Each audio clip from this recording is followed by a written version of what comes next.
Okay, week two. So to start off the week, we hit up 4 towns. On each one of these towns, we're writing a report for Landon to send back to NAM so that church planners won't go into each one blind as to what's going on, what the community is like, ways to outreach, harvest possibly of souls that could be there, and things of that nature. My 2 towns that I went to were Northampton and Keene, New Hampshire. Northampton is in Massachusetts. It's about 2 hours and 30 minutes away from where I'm at.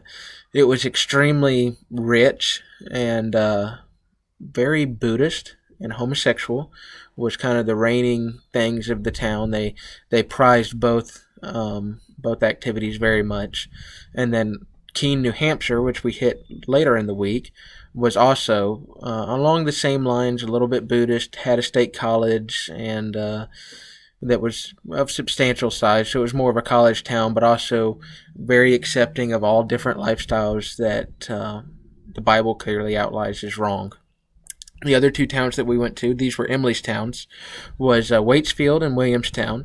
Waitsfield was just a tourist town. Yeah, stopped and had lunch there, and that was some nasty mac and cheese. I'm not going to lie. That was just kind of gross. It had like cabbage in it or something. I don't know. It's just nasty. Anyway, and then went to Williamstown, and Williamstown was probably like what felt like 15 years from being dead. Like, I'm not going to lie. It was very, very poor, had less than like 3,000 people in it. I mean, it was just rough. Really kind of heart went out to those people. And so at each of these towns, we really saw like the outline of the devil's work. And so like they were flamboyantly homosexual, or Buddhism was rampant everywhere and it was in every single bookstore that you went into, or just the town was just completely not accepting of any religion whatsoever and wasn't able to move forward, or all of this. And they were all very much in your face. And so like part of it was discouraging. And it's really like you can kind of just see like, man, they just let the devil just take hold of this place. And as we came back, we were just like, how on earth would you even go about living in a context like this, trying to strive and let God move? And really, God answered that the rest of the week. So, like, Thursday was our first day back, and Landon came back from vacation with his family. He went up to Maine for the first part of the week as we were hitting each one of these 4 towns. He was in Maine. And then when he came back, basically like we were unloading syrup or something like that, and we're about to be bottling it this next week. And so that'll be really cool. But anyway, back to the story. And this guy just like completely opened up about how lost he was. The guy, the owner of the shop that we're using, and please be praying for him. His name's Richard. But he like completely opened up about how he didn't have a relationship with Jesus. And Landon was just able to just like show him the gospel. And he didn't accept Christ right at that moment. But you could see just how God was slowly moving in one man's heart.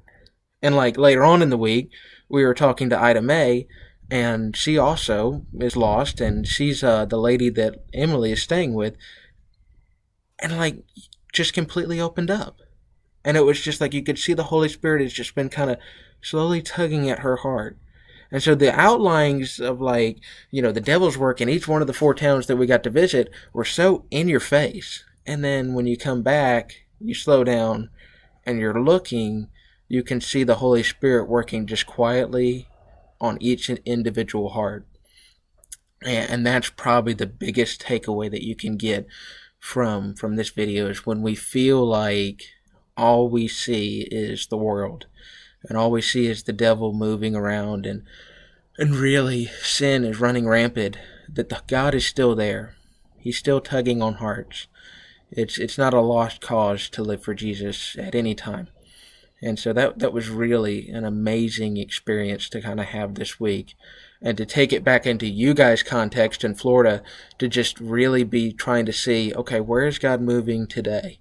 Where is he showing me today that could be someone that has had their heart tugged on and I missed it, or whatever it may be. Just open up those opportunities. Be praying that God would show you them, because they're there. Just like they're up here, they're down there. So it was a really great week. So back to the final part of the video, to the prayer request. Please be praying for the salvation of Ida May, and which we mentioned earlier. Please be praying for the salvation of Richard, which we mentioned earlier, and he's the guy that we're going to be bottling syrup with. We're going to be bottling syrup with 3 people, actually. All of them are lost, and he's the owner of the shop. Please also be praying for Roger. He's a man that I met at the boat ramp that was completely closed to a conversation about Jesus and lost also. And so all of these people, just keep them on your hearts in prayer. Pray that the Holy Spirit would open up their eyes. Pray that the Holy Spirit would do a work in them, because it's not, we can't do it.